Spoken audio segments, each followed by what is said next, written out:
turning us Okay. on. We should be, there we are, we're on There you the go. air. This is the Look, in the nick of time. Now we have a quorum. Orleans Animal Control and Regulation Task Force meeting of January 27th, 2020. And Bob, you're taking notes, and so Happy let's to. take the roll. You want to just say your name if you're here, maybe? Do you want to do it that way? Jen Seaver. Nathan Sears. Carl Oakes. Bob Sinclair. Patty Platten. David Abel. All right. All right, there's no public comment because there's no one here from the public. I'm going to consider that the minutes are being interrupted. I want to do those at like 7 o'clock or so because they might be a little contentious, and I don't want that to spill over into number 5. So why don't we take a moment to just get, we'll do that later, and why don't we get a moment to get a little prep for the chief. Have we thought about questions that we want to ask him? I sent him our list of questions, and I told him that he was free to either give us a presentation to start off with, or not. And so he may just say, ask me your questions. Are we loaded up? Do people have a sense of what they want to ask him, or should we review that a little bit? Do the list you sent him, were they in this package? 'Cause I didn't- I didn't They're see not it. in this package. Okay. So why don't we review them? Okay, let's review it then, because I printed everything, but I didn't see it, so. Yeah. Okay. Okay. I mean, my first question that I had on that list was basically for him to tell us a little bit about his overall sense of mission and philosophy as a police force. You know, how it is that they're trying to police, and then to ask what the impact of particular dog restrictions or dog restrictions in general, things like leash laws and area restrictions and so forth might be in terms of their ability to do the job that the way they want to, you know, in a mission compatible way. So that was kind of my key question to start. And then I think there's a question about, you know, defining control and whether any particular type, you know, you can define control in 2 different kinds of ways. You can define it as the dog has to, you know, immediately come when you call it, or you can define it as terms as kind of a more dog variable way of I have a sufficient level of control over this dog so that this dog is not going to be, you know, not going to bite anybody, not going to scratch anybody, you know, which would be different for a Yorkie than it would be for, you know, some bigger, more potentially aggressive dog. So there's different ways to go on that, and I guess that's one of the things I would like to get some feedback on from him. We were also going to ask him about So what's the question? well, I guess what I'm interested in knowing whether, you know, suppose it were defined as the dog has to come back, you know, the second that you call it, and then you were going to have to send an animal control officer down there to test dogs to see if they were, you know, responsive. What would his feedback on approaching it that way be? Because that's apparently one, you know, kind of concept that has been floated of how, where to go with the control issue. See what he thinks. And then there's questions about enforcing, you know, area restrictions over on the Bay side. If, for instance, somebody is at 64 Willie Atwood, we don't know how they got there, right? We don't know whether they traversed 70 Willie Atwood to get there. As far as I know, 64 Willie Atwood is a place where you're allowed to have your dog. So what kind of that might be an ambiguous kind of situation for the police where they don't know if they see somebody here on the beach, they don't know how they got there, they don't know if they violated the law or not. Does he have any feedback on that particular conundrum? I don't know, those are my thoughts. What about you folks? I was just thinking more basic in terms of, because I'm not clear on how or who does any enforcement. And so I was kind of interested in what his thoughts are, as opposed to, I have no particular suggestion for him at this point. I just wanted to see what, so he could educate us, at least my view, you know, that to what degree do they feel a need to enforcement, and maybe to what degree do they perceive that there is a problem out there? And Mhm. if so, what is the problem? Okay. He might say, we don't get many reports, he might say, we get tons, we just, not on the record, I just don't have a clue, you know, if that would help inform us I think that's It's- one of my questions. to what our focus should be, How do you know? report? Because Yeah. I wouldn't know.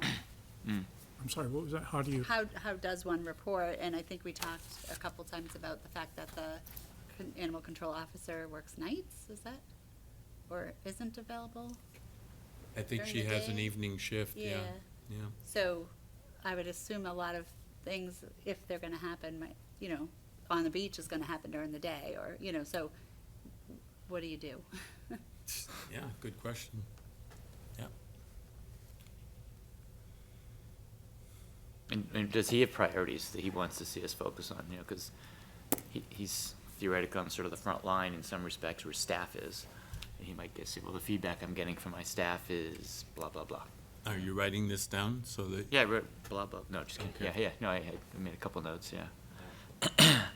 And I think I also had a question about the whole, you know, let's say they write you up for some kind of infraction, what happens next? I mean, I guess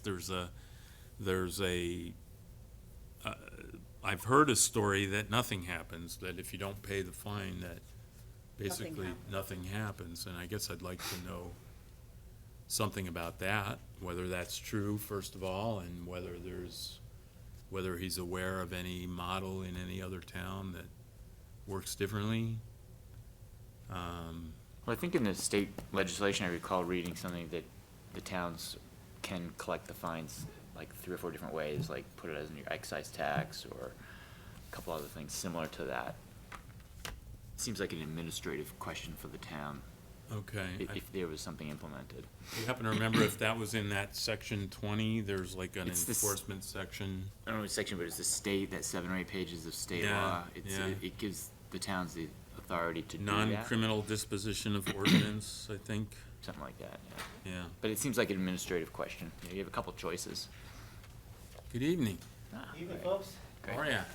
Doing well, thank you. Thank you so much for coming. Of course. We're just prepping for you. We're ready for you.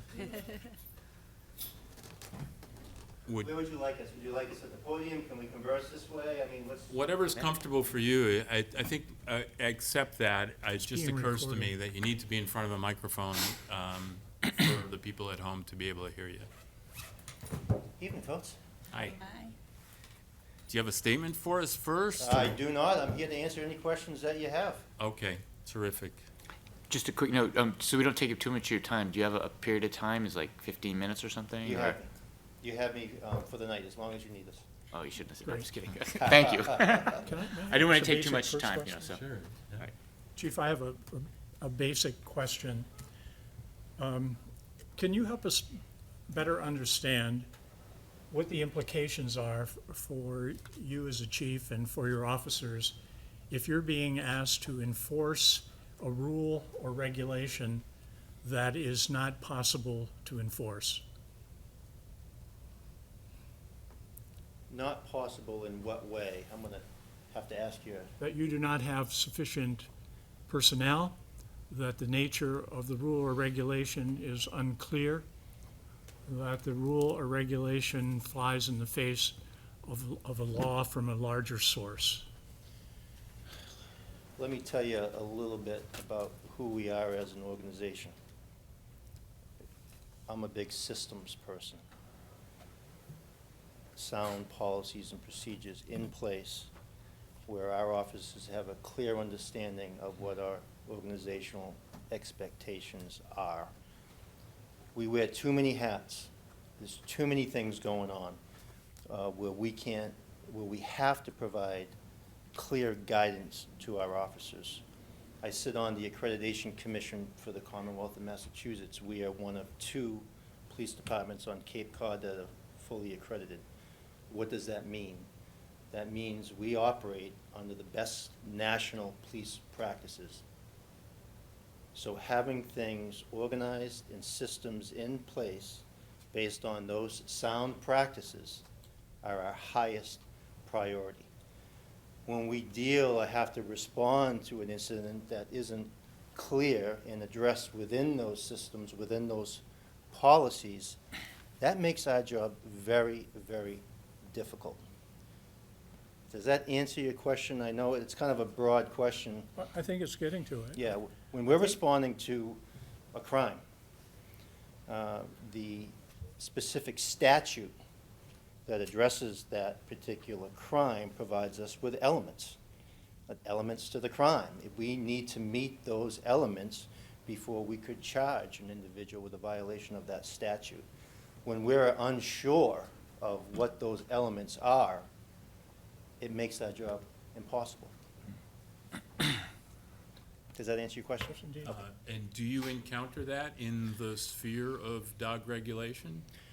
Well, I think that, and I'll bring this one issue up in terms of control. We don't have a leash law per se in town, and it's a control issue that is somewhat subjective for a police officer to respond and to make a determination whether an animal is under control or not. There are certain things that our animal control officers can do to make that determination. Many times that's happened after the fact. Casey and I were having a discussion earlier this evening where the vast majority of these type investigations are reactive. We get a call for service that, hey, there is a dog loose, harassing people, or it may have bitten an individual or another canine, something similar to that. And we respond, and we need to make a determination through witness statements, speaking with the owner, seeing if the dog was under control, seeing if the owner can control the animal at that time, and ultimately making a determination whether or not the animal was under control at the time.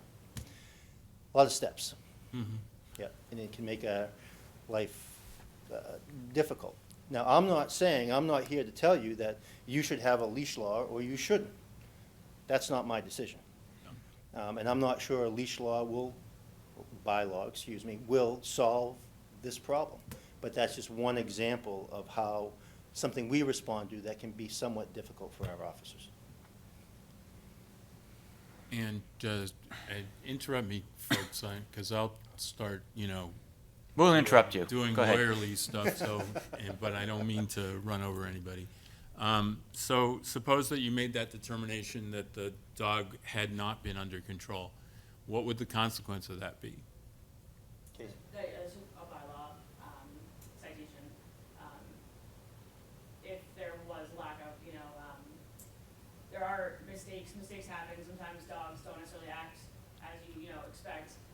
So if it's determined that there was no direct care control, then it would be a bylaw citation. Do we have the specific statute? Yeah. I think you're talking about 85-2, right? Yeah, we're familiar with 85-2. Yeah.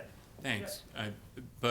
So then, what happens then? So we've heard, just to tell you where I'm going and why I'm asking you this, we've heard a story, and we don't know if it's true, that a citation, that if I don't pay a citation, that there's no kind of follow-up to that. Is that true or not? I can't speak to any particular instance. I can tell you that you have 21 days, I believe it's 21 days, don't hold me to that, to respond to the citation or to the bylaw to either pay the fine to the town or request a hearing at district court. If you fail to do that within that time frame, the complaint will be filed at the district court and we'll demand your presence. Okay.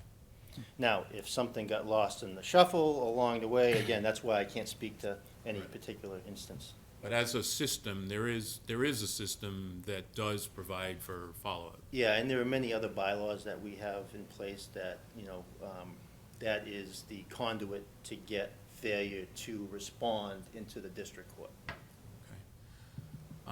We're looking, I think, at least two different philosophical approaches to the problem. There might be more, but there are at least two, and I want to just kind of lay them out for you and see if you can give me any feedback from about them from your perspective. The one is that you enact a fairly tight description of control, and then basically you enforce that description across the board, all different kinds of dogs, let's say consistently and proactively, so that people who walk their dogs are likely to encounter you at some point and likely to have to demonstrate that they meet this description. That's model A, okay? Model B, and again, I don't know how many other models there are, but model B might be one in which, before I lay it out, let me give you a little context for model B. You're familiar with the man who was run up a tree by a dog in 2018. Yeah. Okay, I assume you're also aware, or as far as I know, it's a fact that there were prior incidents involving the same dogs, and that there doesn't appear to have been a process instituted until such time as this really extreme thing happened. So a model B might be let's encourage people to report. Let's let people know how they can report. Let's make it easy and likely for people. Let's kind of make an inviting atmosphere where if people have a concern about a dog, they feel comfortable talking to the police and saying, you know, this dog seems to jump on people. He's a nice dog, but I'm worried he's going to knock some little old lady over, etc. That's A and B. There might be C, D, and E, but just based on those two, do you have some commentary on what might be most appropriate for you? With respect to Model A, when we would encounter an individual walking a dog and there's some question of whether or not that animal is under control, we have to be very careful. There are some Fourth Amendment issues here. We just can't seize an individual. So we could certainly walk up to an individual and converse with them, but I could not mandate that that individual, I cannot demand that they speak with me. They have to be free to leave. So if we were to walk up to someone and say, you need to demonstrate that this animal is under control, I think that's a very fine line. If they were to walk away and not do that, it's my opinion that our hands are tied and we cannot do anything, because I think that would technically be a seizure. Someone have a law degree here? I don't, so if you think I'm wrong, I'm open, but I believe that would constitute a violation of the Fourth Amendment, an unreasonable seizure at that point. Again, if they volunteered to cooperate, it's not an issue. Mm-hmm. It's not an issue. With respect to, Well, are you about to move on to B? yeah, and please, Because A? let's talk more about A. okay. What about A from the point of view of how you, I assume you have a model for how you want to relate to the community. Am I right about that? Is there some way that you want people to perceive you and relate to you? We have, we spend a lot of time on developing communication strategies that are outlined in our comprehensive strategic plan. It is an emphasis of our overall policing philosophy. So we could go on about traditional methods, you know, evolving technologies and the use thereof to make these positive connections with the community. Long story short, it's about working together and solving problems. Right. Right. So does Model A, how consistent, like if you found out tomorrow that Model A is the way it's going to be, and you had in mind what you just talked about how you want to communicate with people in the community and all of that, how would you feel? Would you be happy or unhappy? Would you feel that there was a conflict with between Model A and the way you want to try to be, or would that be something you could seamlessly integrate? I may not understand your question, but Does I walking think it's up a to people- violation of the Constitution. Yeah, well, I'm not answering you on that because I have to go look at that. Okay. You might be right. I'm not saying you're not, and I'm just reserving judgment on that. I'm kind of putting that off to the side. Apart from that, is it how you want to be behaving in terms, walking up to people and asking them to demonstrate control? Is that something that runs against your grain, or is it something you feel like you can integrate in a way that wouldn't be a problem with your mission and your approach? Understood. What it comes down to, in so much of what we do in policing, comes down to reasonableness. Is it reasonable? So as our animal control officer, if she was to see an individual with a dog, for example, and she felt, well, maybe this dog isn't under control based on her specific observations, then I would expect her to go out and inquire further. And we'll stay away from the Fourth Amendment thing, but just to inquire further at that point. I think that's reasonable. To arbitrarily just walk up to someone on the street and say, please prove to us that this dog is under your control, I do not agree with that. Okay, thank you. You're welcome. Could I ask a question? Yeah. Not to belabor that piece of it, but from your perspective, maybe a more basic level, it sounds, and maybe I'm misunderstanding, that that's somewhat I think you used the word proactive, I don't know, walking the trails. Is that something you would anticipate or contemplate with your budget, staffing, interaction with the community? There's a lot of different levels there. And I'm going to be completely open with you. A lot of what we do in terms of our animal control initiatives are reactive. Mm-hmm. We have an animal control officer, kind of. She's a patrol officer. Mm-hmm. She's assigned to the shift. She's not a full-time animal control officer. Casey has specialized training, advanced training, that allows her to respond to the more complex animal control issues in town. Mm-hmm. But her primary function on the department is a patrol person. She's responding to calls for service. So we don't have anyone within the department that is their sole responsibility. And she's here for 8 hours, 5 days a week. And then all the other officers are here. Now, with that said, when we have a specific problem, and I can bring up Kent's Point more recently, we did what we refer to as a directed patrol. That means we advise the officers that we have a problem in this particular area, what is the problem, and we expect that those officers are going to respond during specific times, document that response in our records management system, so we are collecting this data. We can analyze that data at a later point. So we can respond to those things. It can be part of our normal patrol. What I don't think a lot of people understand is that we're busy. That was kind of my point, my question. This is a beautiful town, and we have a low crime rate. It's fantastic. But that just doesn't happen. That's proactive policing. And we are extremely busy. Tonight, the officers have been out straight all night long.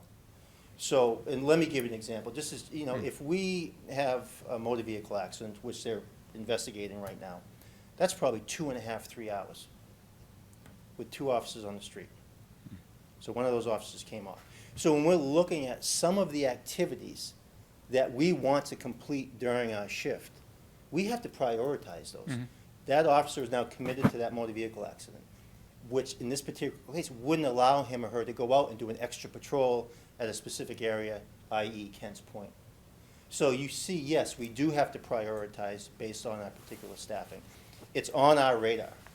When we have something like that, it is, again, reactive. We try to get out ahead of things whenever we can, but most of that is driven by staffing. So, from a pragmatic standpoint, so like Kent's Point, is it fair to say that, like almost anything, you start getting reports of some activity going in an area, that you increase presence, do some observation, try to figure it out, maybe similar with the dogs. So if you say, hey, there's somebody, I don't know, who's coming down every morning and there's a problem because of what they're doing, that you say, fine, we'll start checking on mornings for a while as needed. Is that fair to say? Yeah, it is. And then if it subsides, you... Exactly. Yeah, We okay. move on. Yeah. The list is long, folks. Yeah. The list Yeah. is very, very Yeah. long. Chief, I've been researching the issue of rewards and punishment and changes in human behavior. both from a criminal point of view and also from a point of view of people not following certain kinds of rules and regulations. And I'm starting to develop the idea that if we intensify the nature of the rules and regulations that currently exist and also increase them in a way in which they become so numerous that it increases the nature of the responsibilities of the police force to enforce them. There seems to be some point where if these rules and regulations continue to escalate, the possibility of enforcement decreases. Which comes to the point of, to what extent in all the things that you have to do, does the issue of picking up dog waste fit into your priorities? It's low. I mean, how do you respond to that? I mean, if a cruiser is, we're not gonna conduct surveillance at a particular location looking for violations of that particular bylaw. But if an officer is on foot patrol or an officer is on routine patrol and they happen to see a violation, the expectation is they're gonna appropriately respond to that violation and take appropriate action. So, folks, that doesn't happen very often, where we just happen to come across something like that. I guess I'm suggesting that question because the fact that as we try to do our work and fulfill our charge, it seems to me that we have to use some common sense about the nature of what it is that we're suggesting as recommendations to the select board. And if we get to the point where we have escalated things to such an extent that they can't be enforced because of the fact that it's really not the first priority of the nature of a safe town here in terms of what the police force's responsibilities are, we're sort of out of joint in a common sense way with what is possible. And I say that because the research that I've been doing shows that people's behavior changes in terms of the extent to which they think they're going to be caught. You can increase fines, but the nature of somebody actually changing their behavior as a result of an increased fine only happens when it is attached to the fact that they perceive that they're going to be caught if they do something wrong. And a lot of the research that I've been looking at deals with speeding, for example. And if you think you're going to get caught, like a police car is sitting on the side of the road, people have a tendency to slow down because they know that the chance of getting caught is increased because the police car is there. But if they don't think that they're going to get caught, the increasing of a fine on a speeding ticket does not reduce, from the research I'm looking at, the fact that people break the law. Does that make sense to you? So, I'm not familiar with that particular study. I will say that seems logical to me. With that said, as it relates to this committee and any potential recommendations that you may or may not provide to the board, I would just ask you to give me specifics, and I would tell you if I think that is reasonable or not. I would tell you if we could Right. enforce that or not. Again, I don't want to diminish the importance of our regulations, our local regulations, as it relates to animal control. It is important. Sometimes it becomes dangerous, the issue that you brought up. Inexcusable that happened. Horrifying that happened.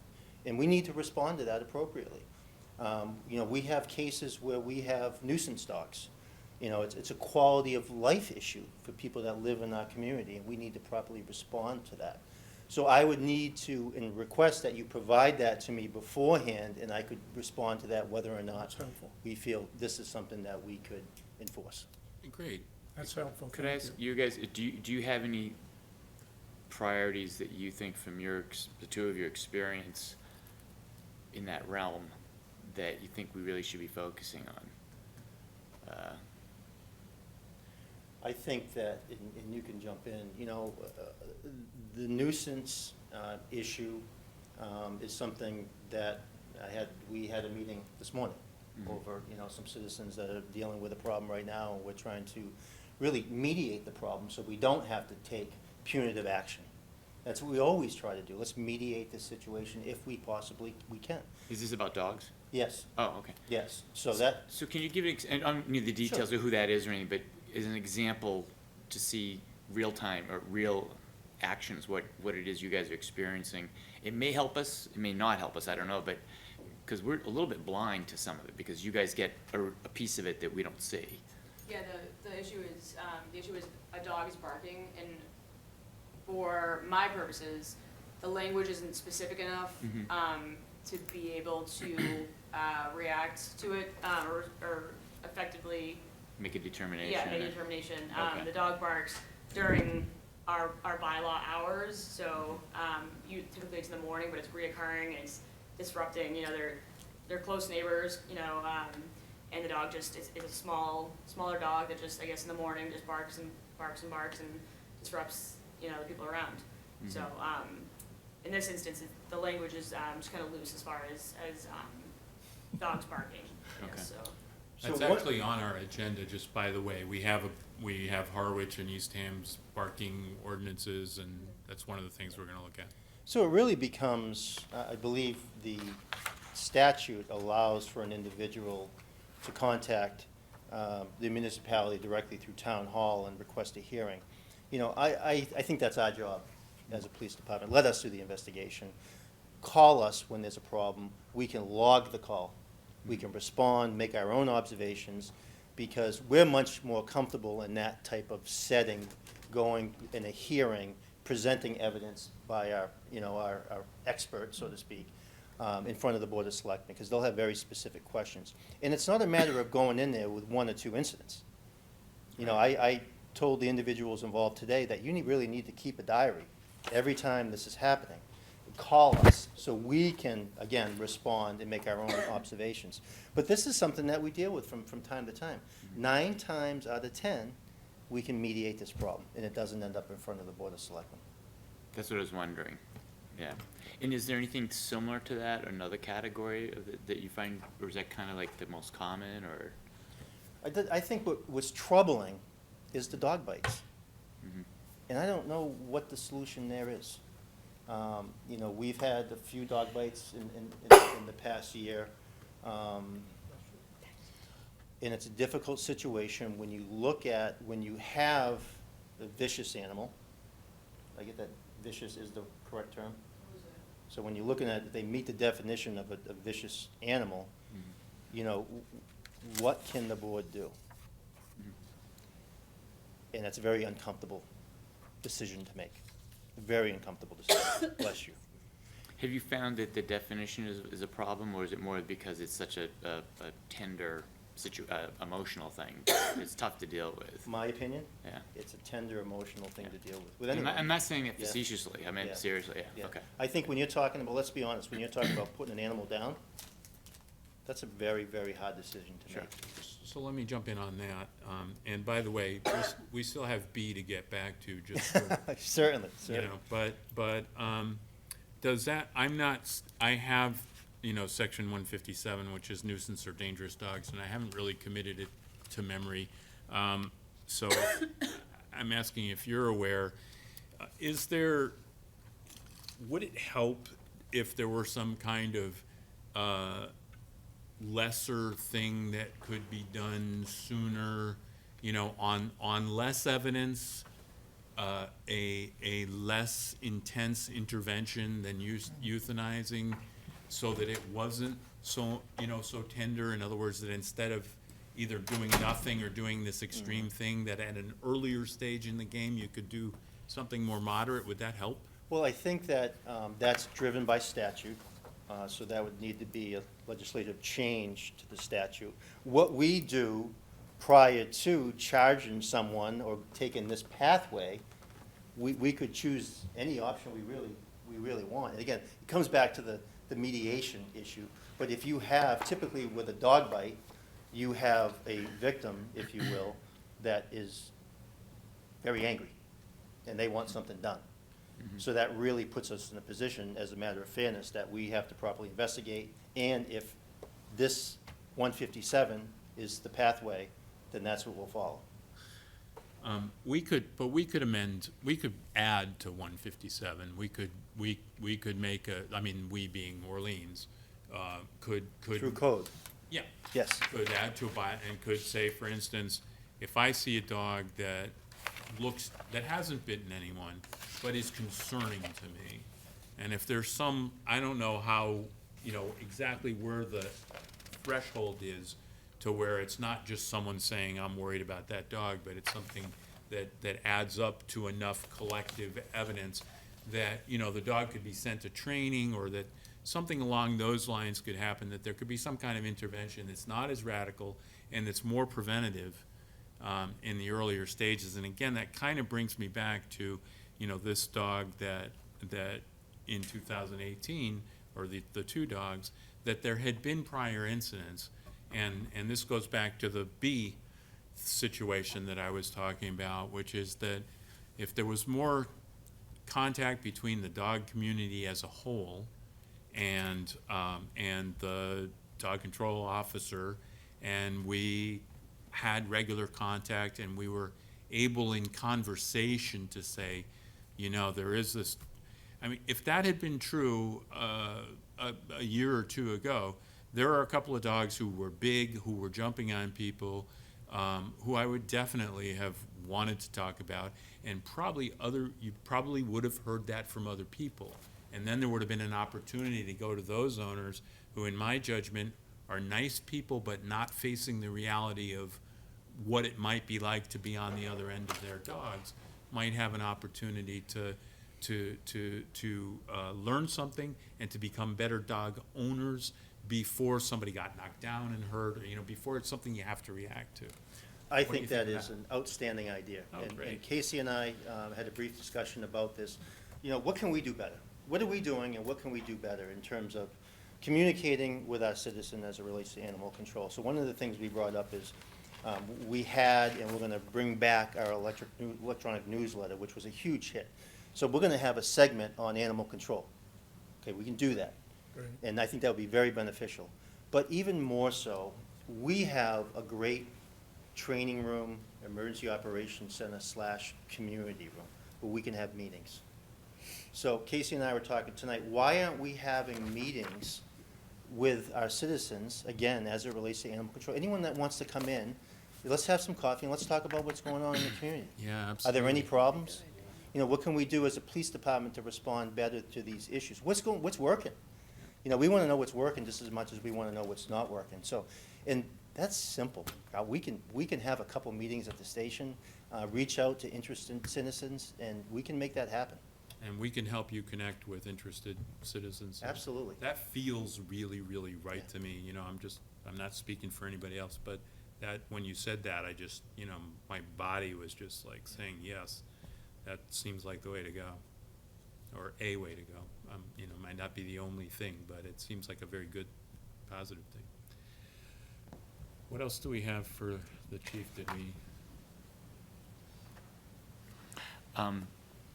We'd heard that, I think maybe it's your shifts or night shifts, is that, or that might be wrong, or are they day shifts, and is that an issue if it is a night shift for dealing with reports from the town?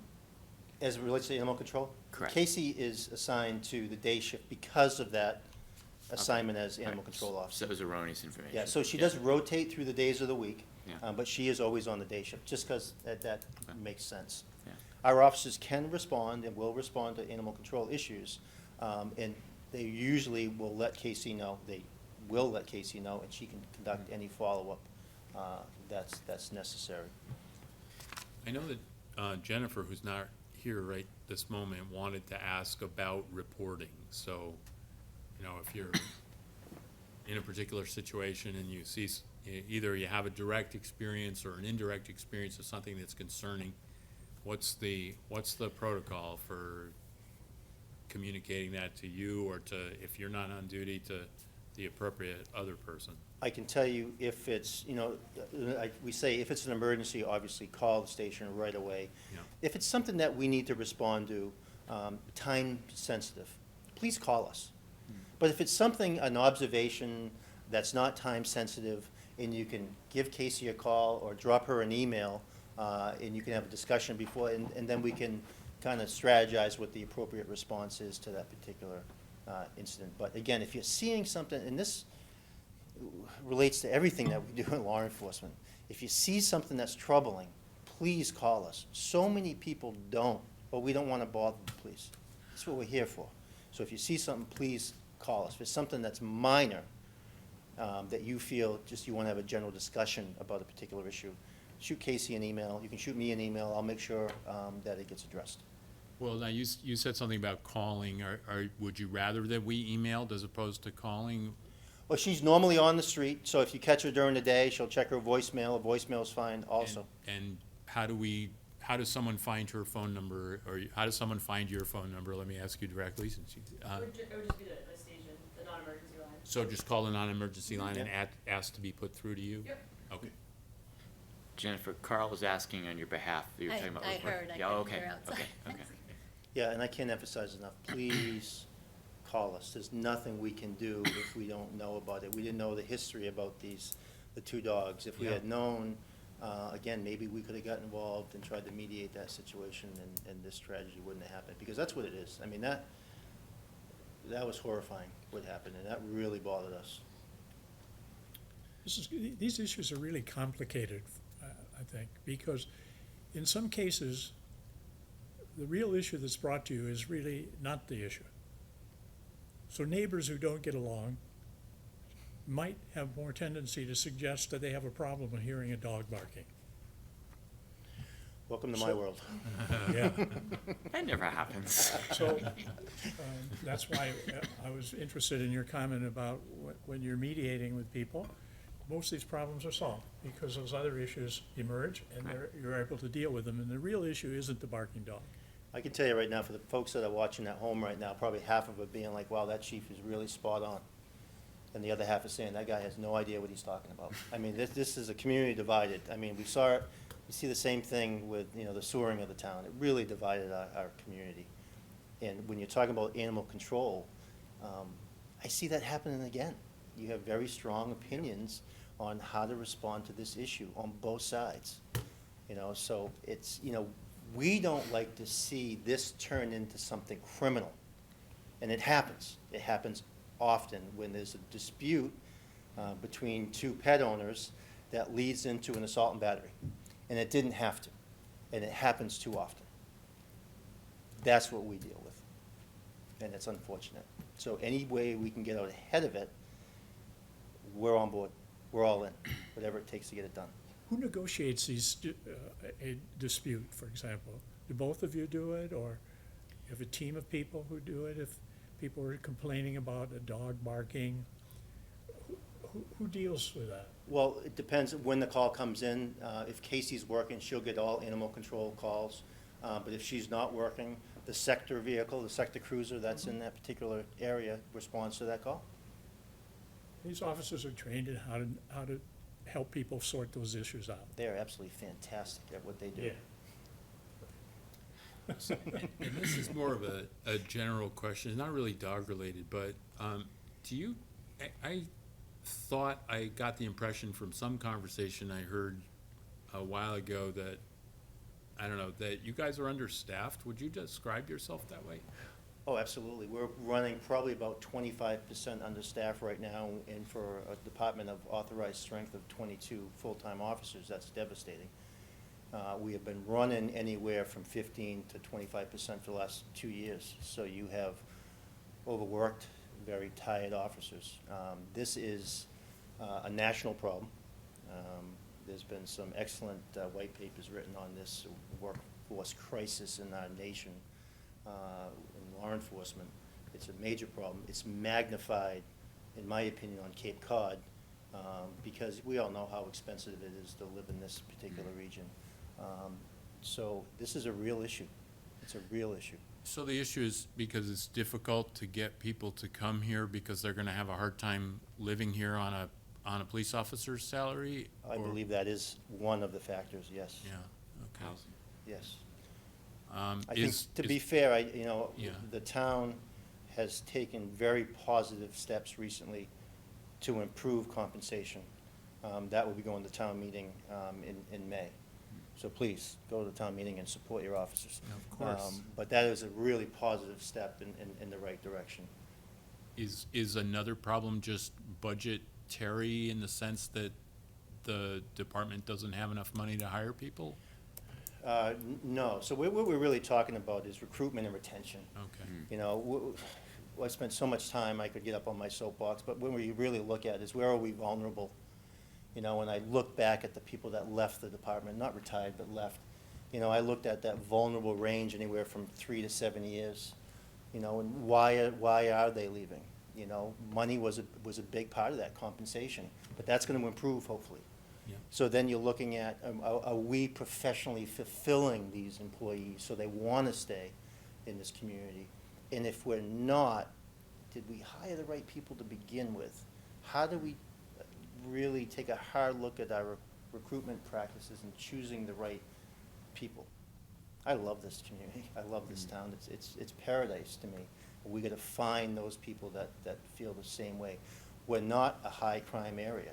We're not kicking indoors. We're not responding to armed robberies. There are other communities that are. And sometimes for a young officer, that's very appealing. They want activity.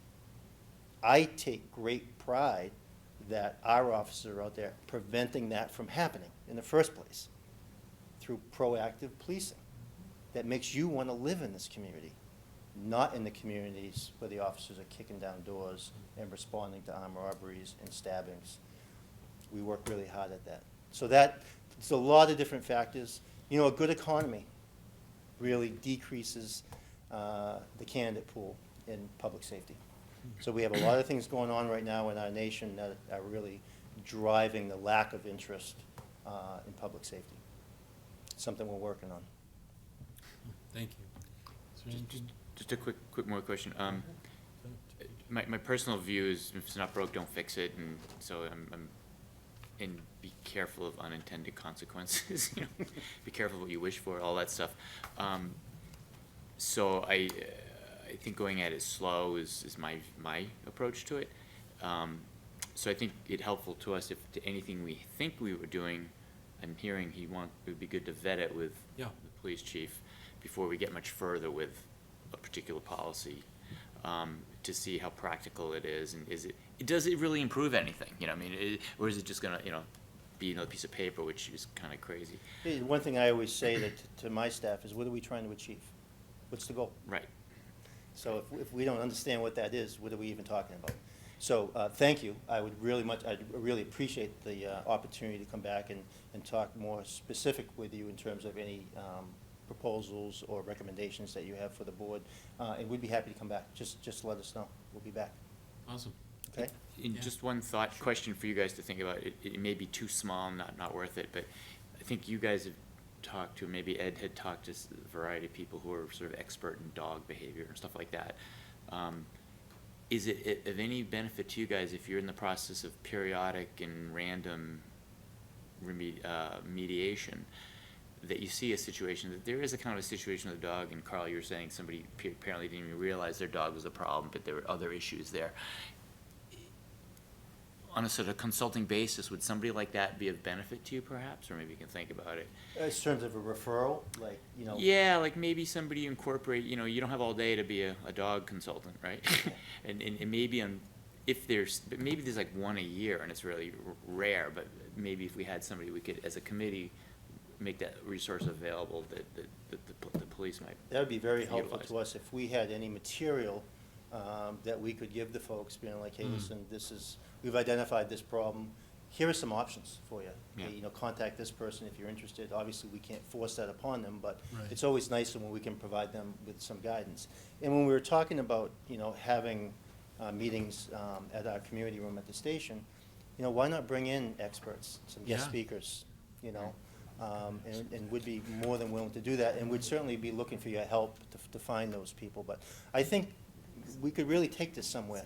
Great. In terms of bringing the community together, and again, coming together and solving problems. Sounds terrific. Okay. It sounds really good. Great. Anything else, folks? I appreciate your openness and your willingness to engage.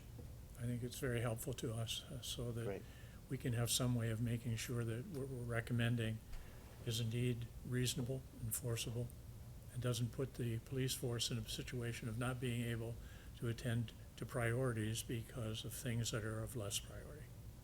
It's important, and one of the things we really, really strive for is to have our citizens understand the value that the police department has. And to understand the value, you gotta understand what we do. Yep. We've had very successful citizens police academies, and every one of them, we had no idea. We had no idea this is what you did. And the complexities of what law enforcement is today, even in these small, beautiful communities, it's just changed so much. So thank you very much. I want to give a lot of credit to her, because she's quiet, but behind the scenes, she's the brains of the operation. All right, folks, thank you very Thank much. you Thank both. you. Appreciate it. Thank you for your time. Nate, did we miss anything? No, I think I had some questions and you guys. Oh, okay, thank you. You good? He says we're good. Have a great night. bother me anyways, he can just call. All right. Thank you.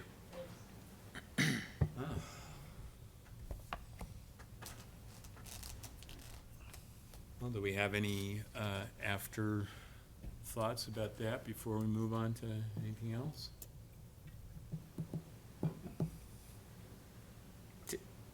Sounds the feedback is that they're saying there's noise complaints and the occasional vicious dog issue situation, which can be drastic, I suppose. Well, maybe we ought to just try to crystallize whatever kinds of action steps came out of that, just to make sure we don't lose any of them. Just off the top of my head, so there was an invitation to kind of work with them to have meetings with the dog community to educate dog owners and maybe give them an opportunity to be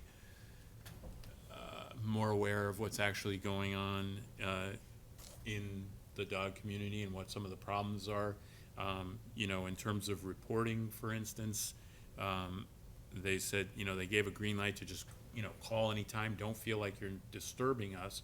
But there's, you know, this is, these meetings would be another avenue where, you know, you're not necessarily saying this particular dog at this particular time did this particular thing, but you're saying, you know, I'm noticing this general tendency and I'm wondering, you know, what, if anything, we can do about it. We talked about, and this is complex, but it might really help, about having kind of an intermediate statutory or regulatory option. That this grew out of the question of, you know, it being too tender to use the whole dangerous dog thing. And I'm just wondering if we can, if maybe we could have something like, you know, a dog in need of training, you know, where the whole process for that is really that you refer the dog or you refer the owner with, you know, and hopefully head off what might be a problematic situation. And by problematic, I'm not just talking about biting. I'm also talking, my nightmare scenario is the big dog who jumps on, you know, an 85-year-old in person and knocks them over and breaks their hip, and then that person has surgery and dies, you know, because surgery at that age is a risk. You know, I see those are the kinds of things that go through my mind, and I want to be able to intervene and educate that dog owner, and I may not carry enough weight with that person to where they're going to take me seriously if I say something to them. So I see working on that as an action step. I have a feeling there might have been one or two more things in the mix. Well, we were going to run any kind of recommendations by the chief for his feedback before we sent them to the board. What else in terms of to-dos? Am I missing something?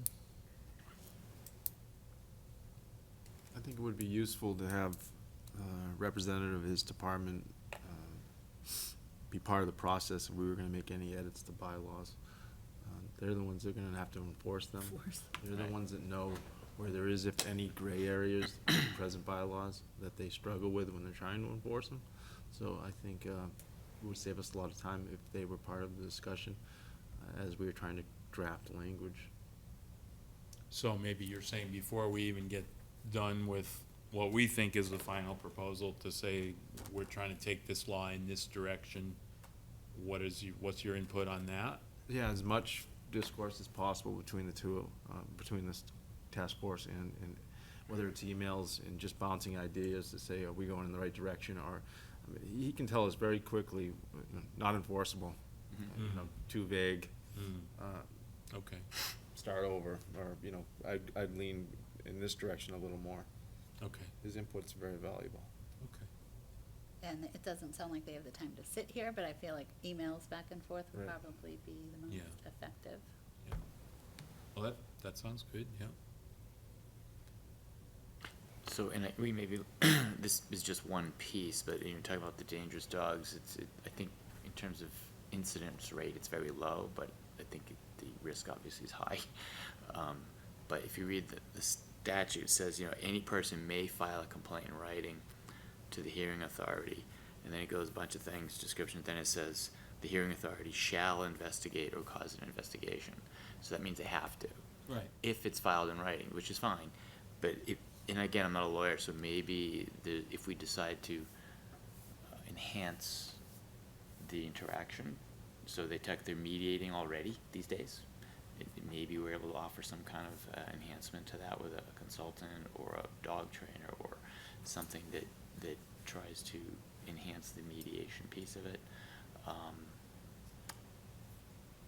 as opposed to just settling the issue, but pushing them a little more towards solving the issue, you know, like training. So that's an action step, is to. It might be. Is It to might be. locate people who might be a resource in, Which would then, situation. I think, go into the policies with the police department, maybe in the practices and policies.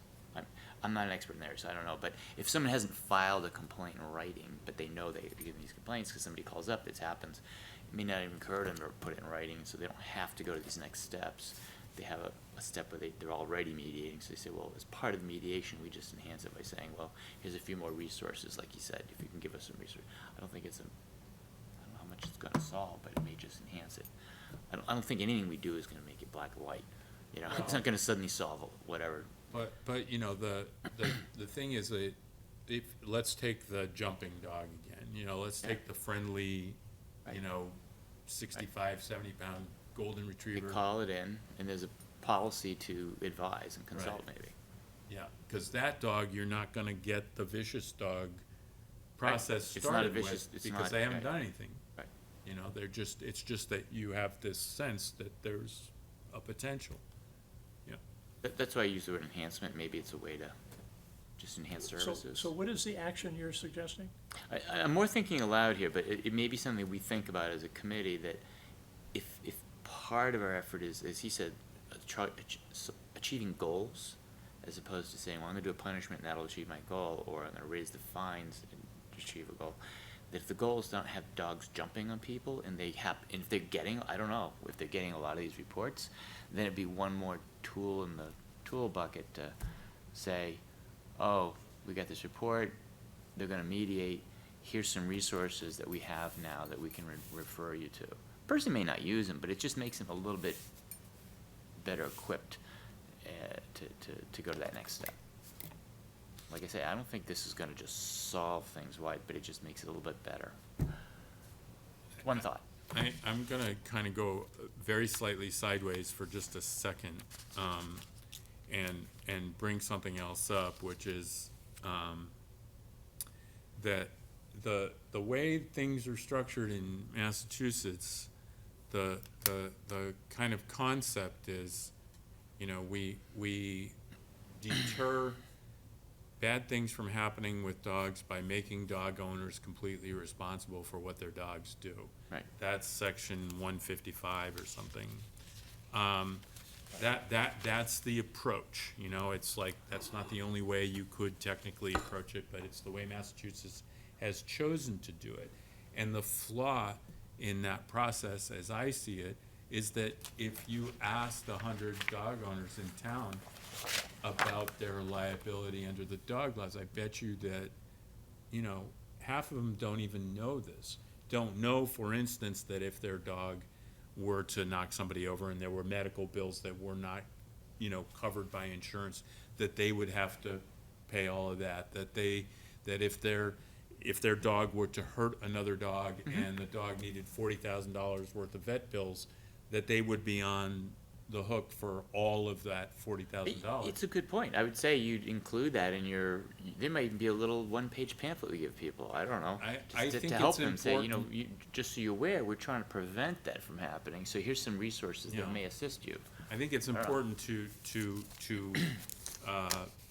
tell people, that people know that when they're in these intervention situations, but I also think that maybe it should be posted in places where dogs gather.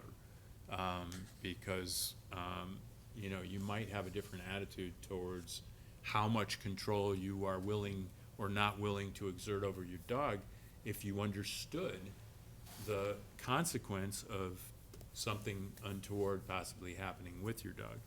I know that's a little off to the side, but I just, So, I have a question. Yeah. When someone gets a dog license, it's through the town, correct? yeah.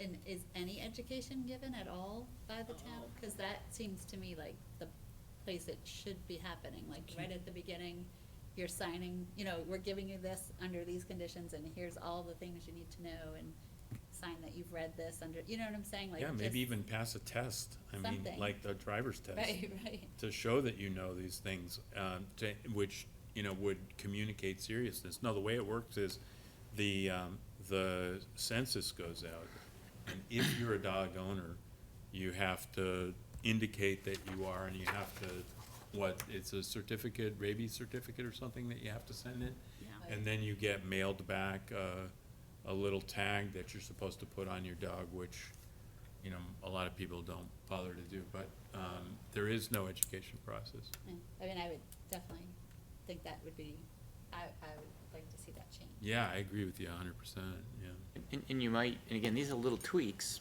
similar to that, but it may be something like the signage can be a positive thing too. You might, at certain heavy spots like Kent's, maybe at Nauset Beach parking lot, you know, you have a huge sign for sharks, serious issue, you know.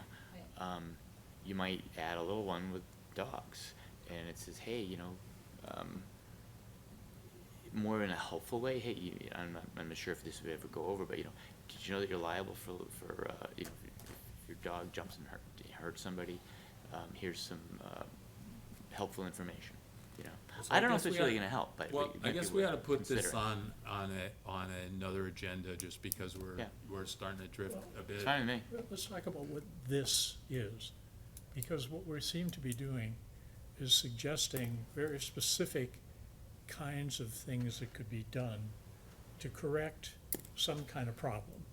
And I don't think we've defined what the problem is clearly.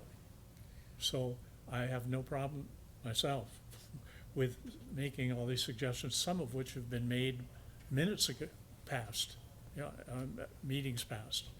So when we get to the point of saying, what do we actually want to do to solve some kind of a problem, these kinds of things are very relevant, it would seem to me. But this is very different from the actions that came out of. Yeah, no, I know we've drifted, which is, you know. Which is yeah, fine. But- Yeah, okay. But I hope a time will come when we can capture these kinds of ideas, which seem very practical and very useful, to say that these are things that we think, we recommend be done, from signage to education at the time in which you get a license. But we need a forum for doing that, instead of it just being something that emerges as we're discussing. Because we lose it. Well, We don't think- capture it. I'll check the parking lot and make sure.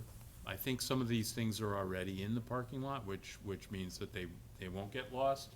But, what did we just talk about? We just talked about signage, about education when you get a license. I think that's already in there. But what I'm saying is we need collectively to say, now is the time in which we're bringing to the meeting specific suggestions on what can be done to correct certain, or to solve certain kinds of problems. Problem being something that needs to be resolved, okay? So that we know that we're going to do that.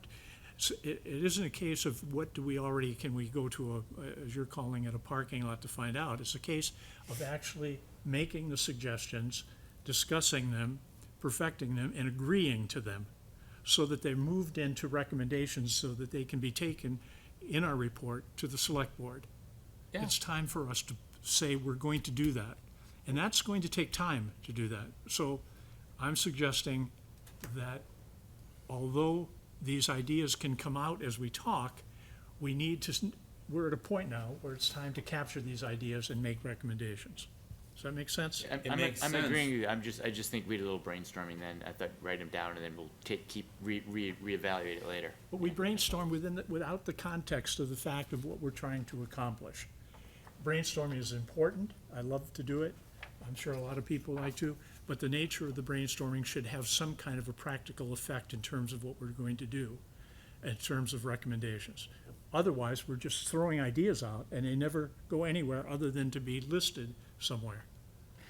So Bob, to Right, understand, but is your concern that we need to better clarify or identify problems? Things to be solved? Absolutely. Yeah, which has been my question since the day we started. I know that. Not only Yes. identify the Yeah. problem we're trying to solve, but what evidence do we have that confirms that the problem actually exists? So that we can then go through the process of saying, okay, if we're gonna resolve this problem, here are things that we're recommending be done. Right, and so to that point, and I don't disagree with you, to that point, all I heard today was, that's why I asked, is that they have some noise nuisance issues, at least from the police perspective, and the occasional vicious dog issue. Yeah. I don't think he had any, and I'm not saying there are no other, but those, we asked him specifically, that's why I specifically asked him, because we don't know what we don't know. And so what is he seeing as priorities? Because again, I go back to, if it's not broke, don't fix it. So what are the problems? I've been asking that since the day I got involved in this.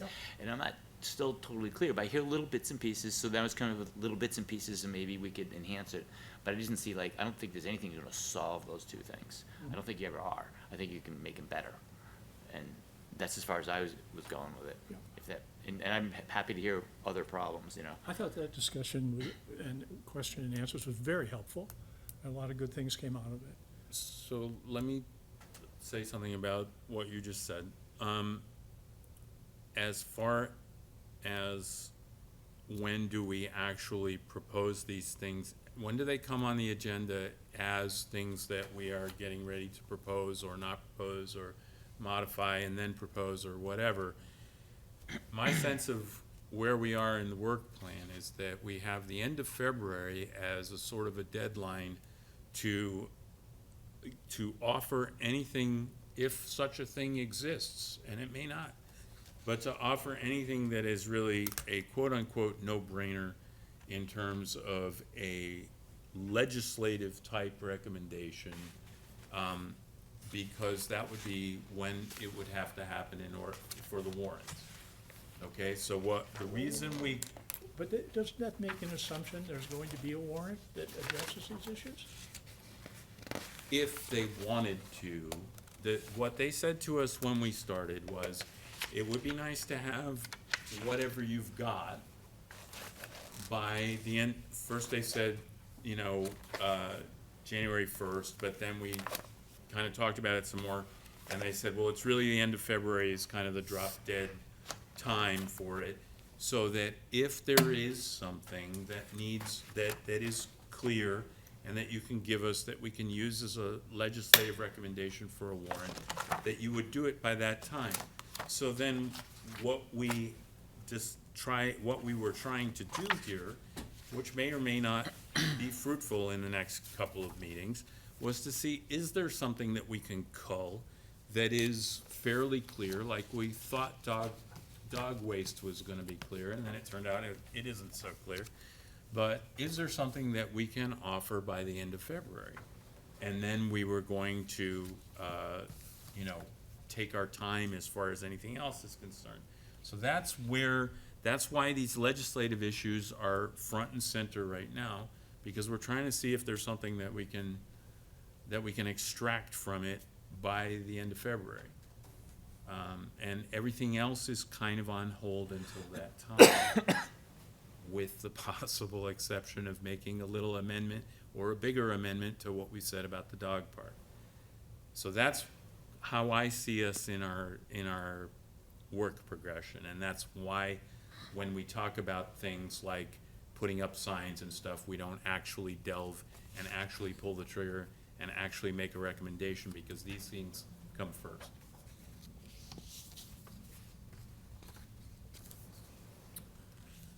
Okay, so, let's see. Are we ready to move on to taking a look at something which might or might not be a legislative recommendation that we might be able to make? When you say legislative, can you say it with some different words? Rulemaking. Rulemaking, okay.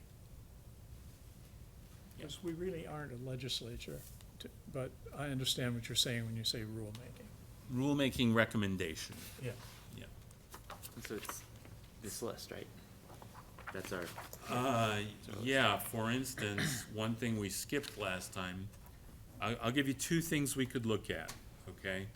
One is about halfway through the packet, and it's after the PDF that has using deterrence to develop policy, and it says existing 85.2 and proposed 85.2. That's one thing we could look at. That is the restraint of dogs item.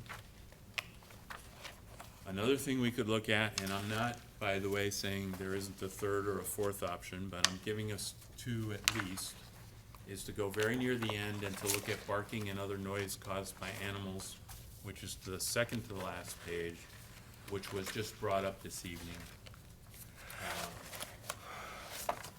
So there's that. And then a third one actually just occurred to me. There's this whole thing which is about halfway between those two, 174E, chaining or tethering dog confinement restrictions and penalty. And my understanding of this, which I have not verified independently, is that somehow we need to be able to adopt 174E for it to be viable in Orleans. And I wish we had asked the chief that, because I'm not even completely sure that that's true. So I guess I would make that the third priority, because I would put that lower down on the priority because of that bit of uncertainty. Does anyone feel like they would like to tackle either 85.2 or barking dogs?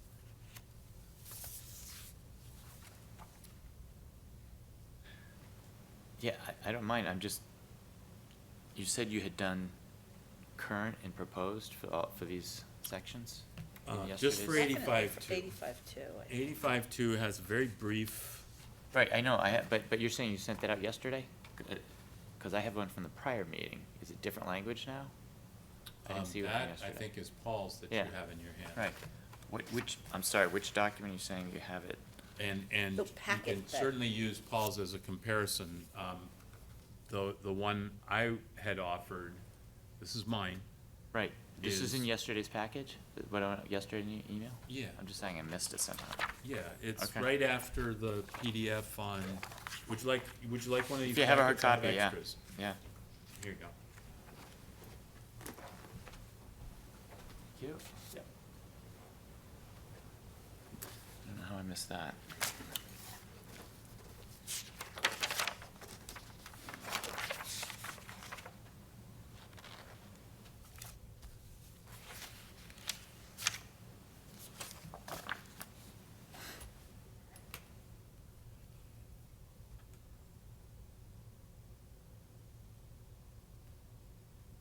So have we decided we're going to look at 85.2? No, I don't think we have. You wanna do this, or do you wanna do barking dogs? Either. I actually am interested in barking dogs too. Are you? Do you wanna do barking dogs first, cause it's a little less daunting? Yeah, it might be a little less daunting. yeah. Okay. So, this is an issue in town. We were told that this evening. This is right near the end. Yeah, it seems like. And is this what he referenced as not being clear enough, and then he, Yes. Right, What we were told this evening okay. was an example of one case that was mentioned. Is this a problem It sounded barking like it dogs. was. that we- He said it's the most common. It's the most Yeah, he says common, it's yeah. fairly. Sounded- very good. Just so we know, I don't think. How common, I don't know, but he said it's the Yeah, most common. The issue of how common it is would give us the nature of how severe we want to go on this issue. Would that make sense? So I don't know how common this is. I don't know what you mean by how severe, I think, Well, if we keep just getting things more and more and more restrictions on things, then it should be solving a particular problem that we've defined. So I'm trying to get some purchase on the idea of what is the problem with barking dogs? They bark. Is it they bark? They're annoying. They're too long. They're annoying? Versus the car pulls up, the dog rah, rah, rah, rah, barks, and then that's the end. I don't like that. And she stops. so the you know, dog and- who lives in an apartment complex and who starts barking at 6 o'clock in the morning and barks for an hour straight, until somebody feeds it or whatever, or somebody takes it out, I'm just making up a story. But that kind of situation, I heard two things about tonight. I heard, one, that it's something that the police department gets entangled in, and two, that the existing language is not specific enough for them. I don't know that we have a specific barking ordinance. I'm not sure whether we do or not. Well, Orleans has a noise ordinance, don't they? But is barking dogs actually in it? He But there referenced, is That's a what I'm saying, I don't see one he here. referenced the fact that see it the in dog here was either. barking outside of the time that was not restricted. So the daytime hours Right, were the issue, and they weren't able to enforce anything because that was not. right. And that doesn't really seem right to And, me. and so the Eastham one, for instance, has a 7 PM and 7 AM kind of thing, but the Harwich doesn't. The Harwich just says, continuous in excess of 10 minutes, regardless of the time of day or night, and then gives a clear, plainly audible at 150 feet. The one thing it doesn't make clear, No, the East Town is all the time. It's only the commercial kennels where it Oh, I'm says, right? sorry. And it's 15 minutes as I'm opposed to 10. sorry. Yeah. So it I doesn't- stand The East Town, corrected. 24 hours a day, I it stand can't go corrected. on. But if it's a commercial kennel, I mean, maybe they figure you're gonna get Mm. some barking because people are walking around. Right. Okay, so there's 100 feet, 150 feet, I wouldn't even know how to decide what an appropriate distance is, that's totally random from my point of view, Probably depends a little where you live. If House like, to house. if you have a big piece of property, 150 feet might be okay, but if you're close to your neighbor, 100 feet, you know, might be annoying. Would it make sense to just, pass both of these along to Ask his the opinion on it. police and say, you know, What's your what take? would fit your needs in this kind of situation, and tell us why? Yeah, ask him to. I see kinda why. like that Yeah. idea. Because if you're in a condominium, it could be an Right. annoyance at 25 feet. I want to get clear, so, do we have at the present time anything about barking dogs in our bylaws? I Doesn't haven't sound like it, seen but it. I don't know what the noise ordinance I think there's a was. nuisance dog law in Massachusetts. No, but in But our town Orleans bylaws, Town laws. don't- do we have, I don't We- believe we do. okay, so are we saying that what we would like to do is to create a barking dog part of the bylaw? Is that what we're saying? Yeah. Okay, so if we're going to create that, we have two suggestions from two towns that they use. Right. Which is fine, it's using that as data. So why don't we, all of us, create what we think, each person, create what we think is a barking dog addition to the bylaw, and bring it back at our next meeting, and decide what it is we want to do, then send it to the police and ask, to the police chief, and ask him if it makes sense. To send it what Eastham is doing and Harwich is doing does not address what Orleans needs to do. Yeah, I don't mind using this for data, but I think we have a responsibility to use our own creative intelligence and come up with what we are proposing, rather than taking Eastham and Harwich to our police chief. I totally agree with you in general principle. The only reason I suggested doing it that way with this is that I really have no clue what's appropriate in this situation, 100 feet, 150 feet. If you feel like you have, But maybe somebody else will have. So if everyone goes Okay. and does and brings in what they think would be a good bylaw, then we should do it. Well, he seemed to sound like there wasn't a bylaw about this, but there is in the noise ordinance thing There here. is? Yeah, and it says, it's talking loud or continuous animal noises where such noise is plainly audible at a distance of 150 feet from the building, structure, premises, shelter, vehicle, boat, or conveyance in which, or from which it is produced. So clearly he has this here, But right? nothing about a time, for how long? Included under more general. I looked under, noise ordinance, Town of Orleans. So not under. What if we did this then? What if I asked him to, Oh, wait, then it says the fact that the noise is plainly audible at a distance of 150 feet from the building dwelling, or when the noise occurs between 10 PM and 7 AM. So, it sounds like it could be any So time. it sounds like almost. we have an ordinance then. But yeah, he didn't sound like he Okay. was too sure. Yeah, we about do. it. But it might have been, you didn't address like the 10 minutes, 15 minutes, like if it goes Okay, yeah. past that.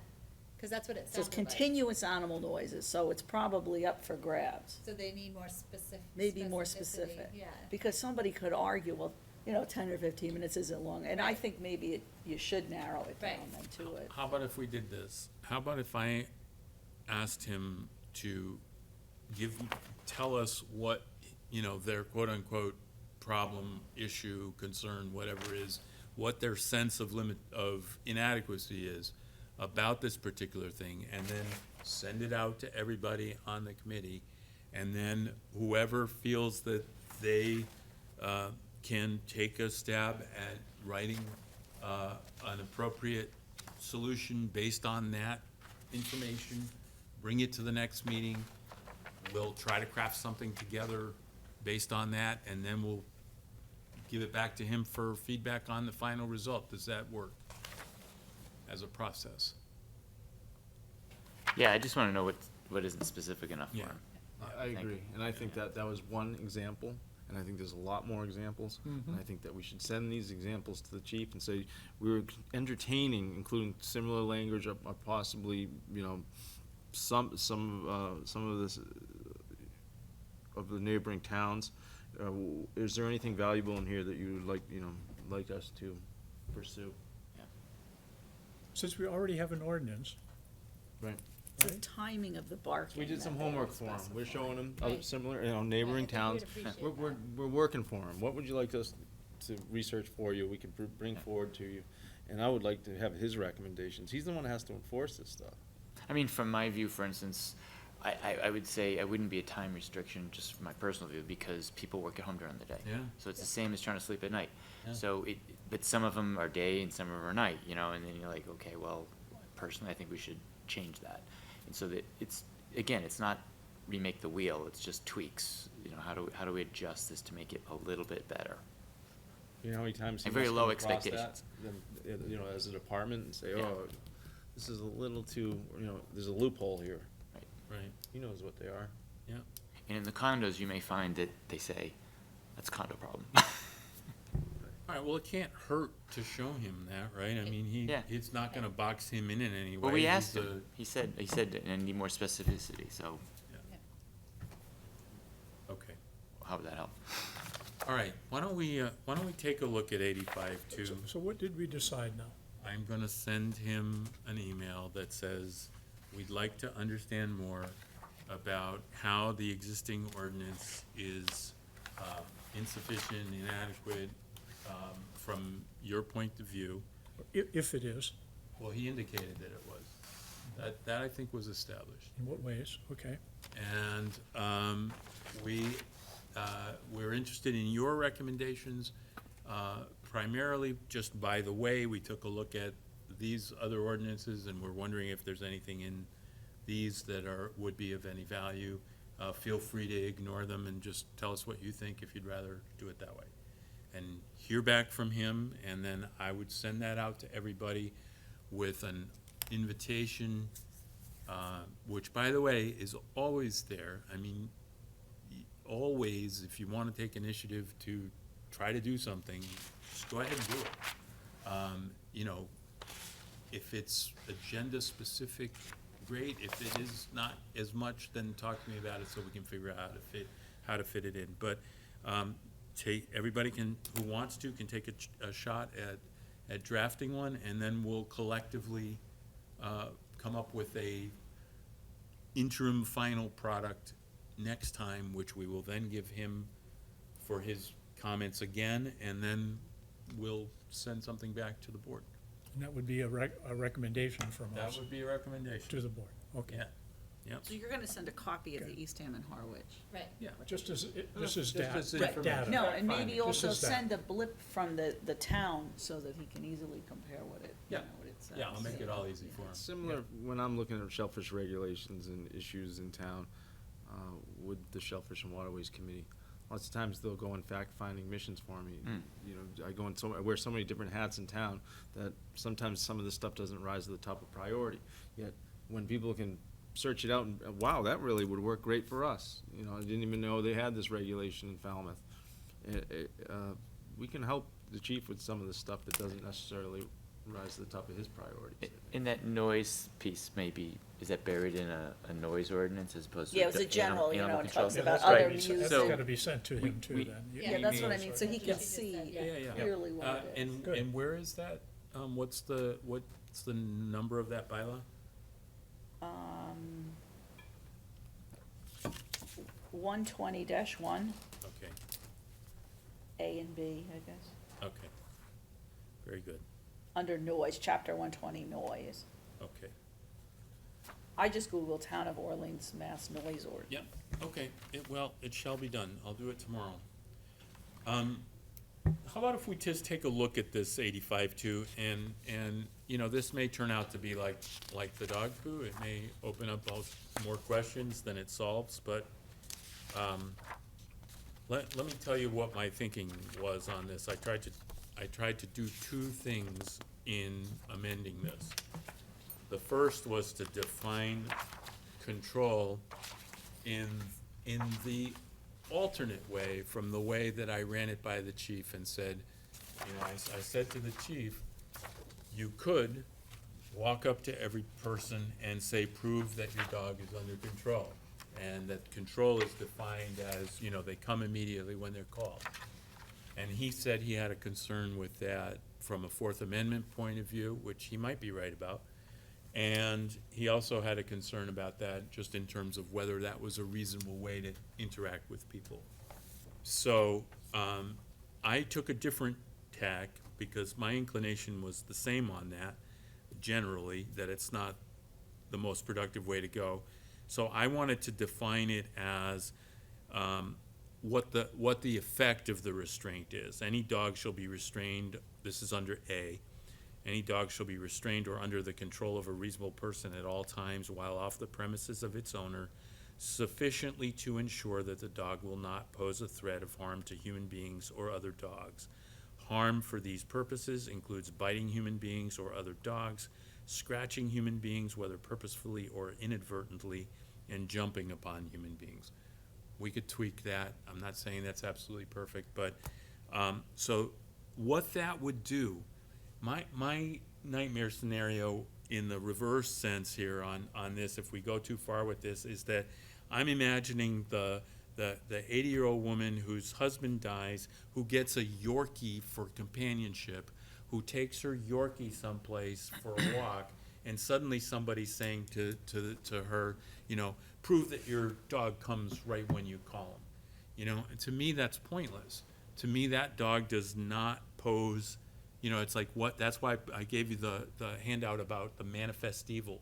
What's the manifest evil that we're trying, which is what you're saying when you say, what's the problem?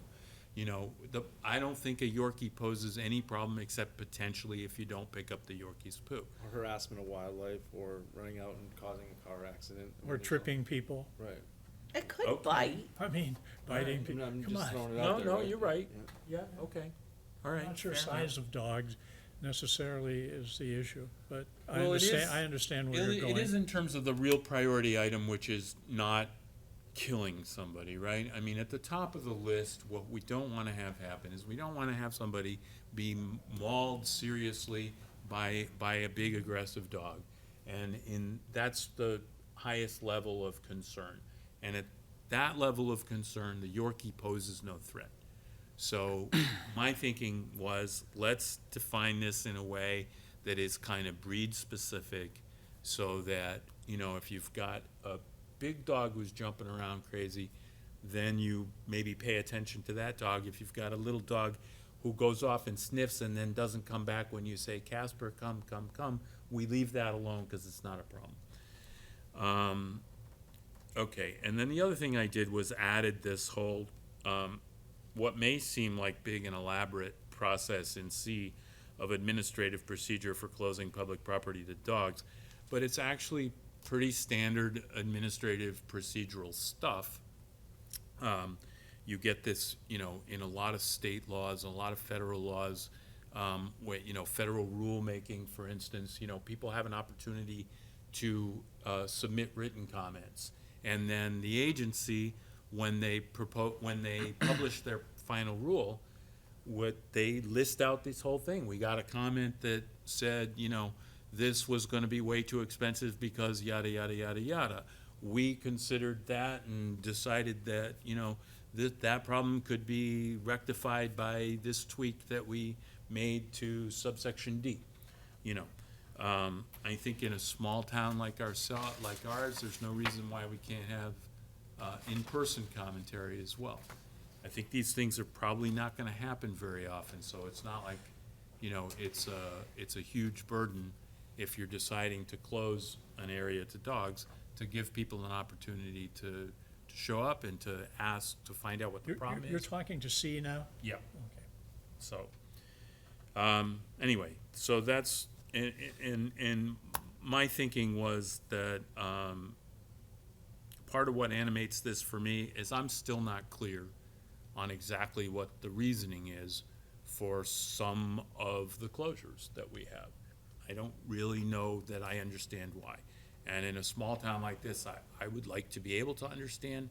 I would also like to know that whoever made the decision thought about whether there was a way to do this that would be less restrictive, you know, and that would accomplish the same thing without limiting people as much as it does, so.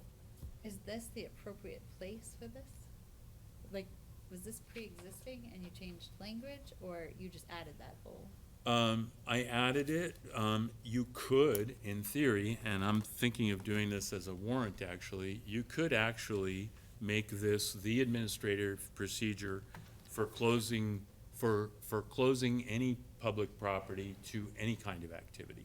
And then you might exempt, for example, shellfish, because maybe that's a no-brainer. Maybe we don't need to go through a hearing because it's very clear if there's so much bacteria in the water or whatever, we just close it and we don't. Because that falls under the emergency. It's. For health. Yeah, for health, yeah, so that's okay, yeah. Yeah, well, I had built into this that even in an emergency, you would have a hearing after the fact. Oh, So that you couldn't just kind of declare emergencies and declare emergencies and declare emergencies. okay. And end up having, you know, a long-term closure that way. So you seem to be suggesting with C that the problem was that Wildflower was closed without people's participation. So I guess I would have a similar question. Is this the appropriate place within bylaws to address this issue? I understand, and I would agree, that people need to be involved, have an opportunity to understand what's happening instead of it being an arbitrary, capricious act that people have not had a chance to engage in. Where do you put it then?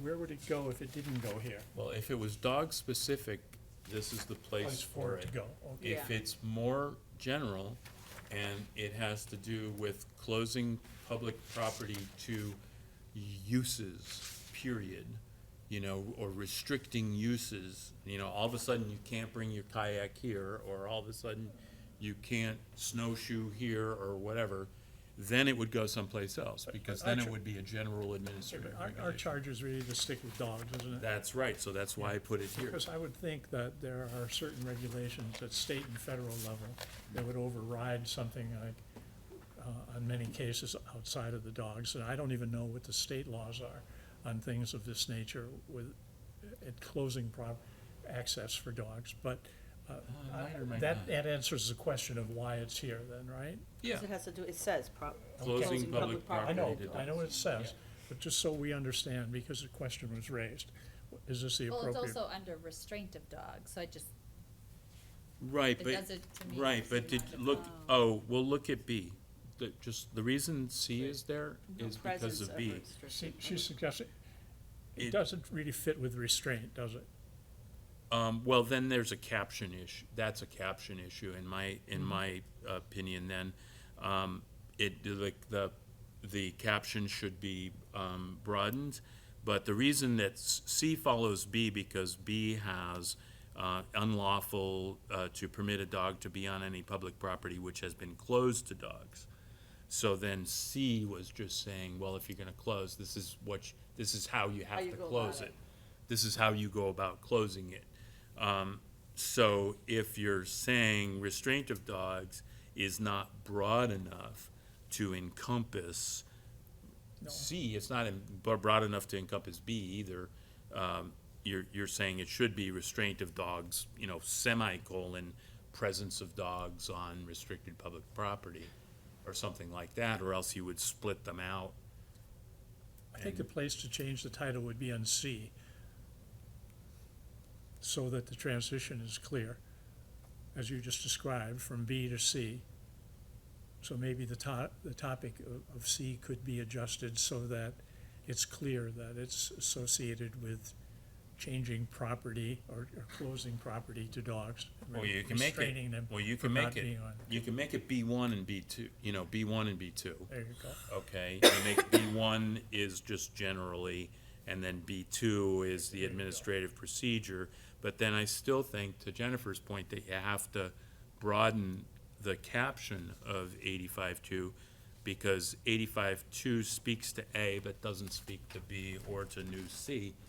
So it should be restraint of dogs, semicolon, I've seen this all the time, trust me, it's normal. Presence of dogs on restricted public property.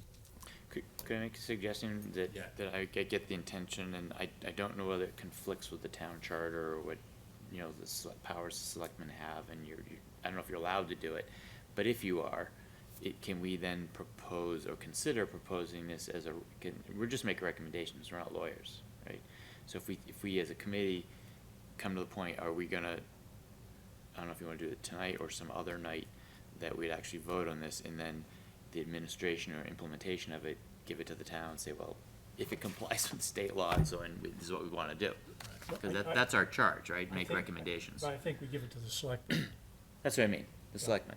And the Yeah. selectmen will give it to town council. Yeah, that's what I'm saying, it goes to, these are just recommendations, this is what we'd like to do, and the selectmen could reject it right there, and never gets to town council, but at least we've done it. Just FYI, this is not really a committee thing, but it's an overall context point. I will probably submit this as a general warrant, for all closures, and it'll go to town council that way. And if it clears that, it'll go to town meeting. What do you mean you'll submit that for all closure? I don't Um, understand. Administrative procedure for closing or restricting access to public property You'd submit it to whom? as a warrant. As a committee or So yourself? is it- No, Yeah, myself, So, as a general item. So what does that mean if we're discussing something that you're going to submit individually?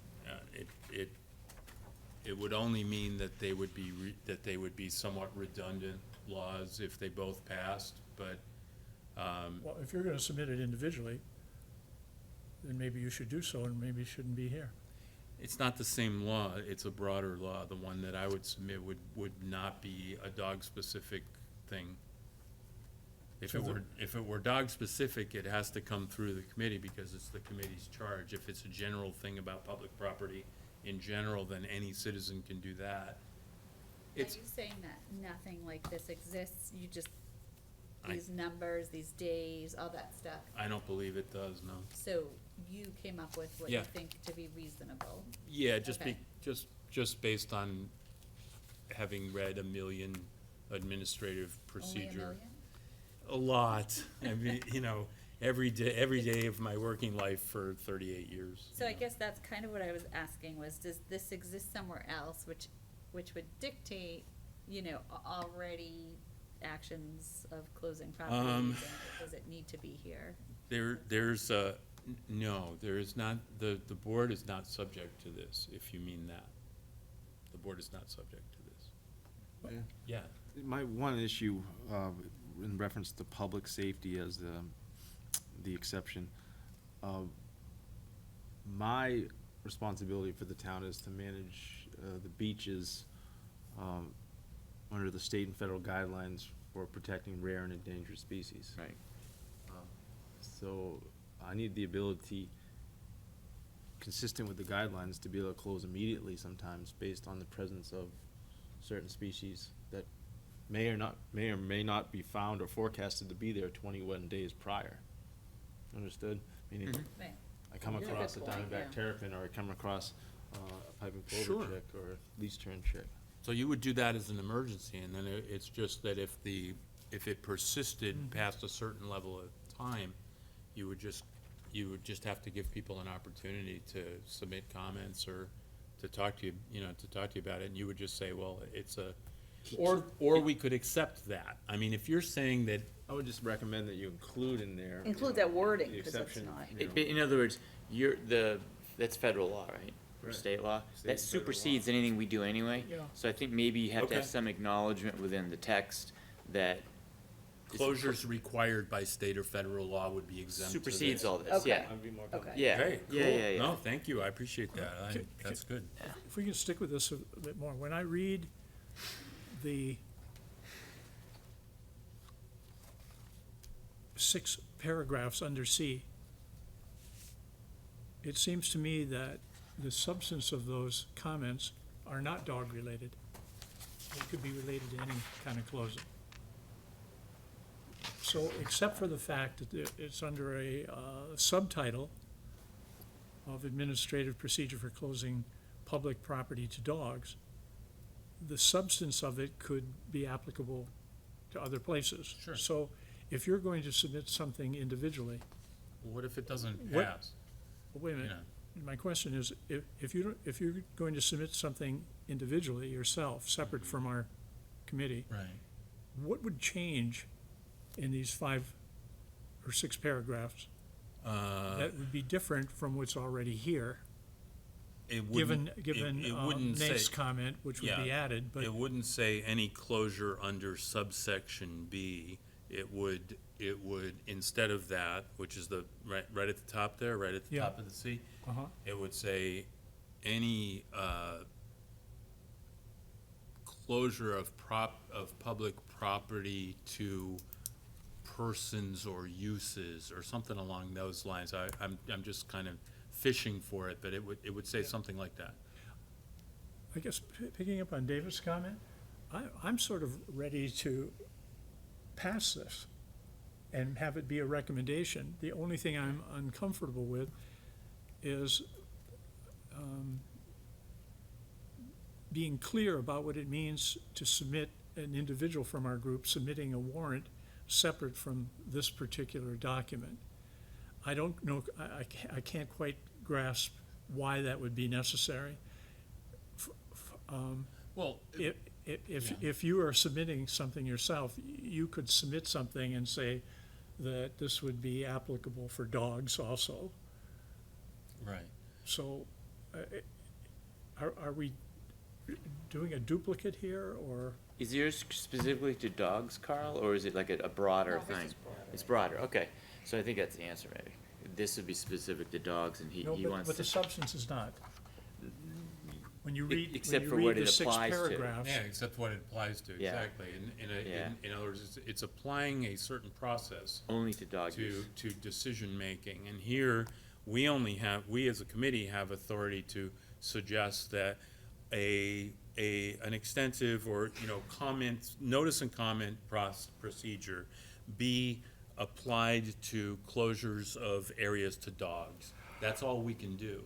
Yeah, I understand that. Okay, any individual in the town could say, we think there ought to be a notice and comment procedure for whatever, whatever broad category of decision-making. I understand that, but if you were to take off the 2 dogs under the C and and change, as you suggested, in the first sentence, so that it's not closure under subsection B. Mm-hmm.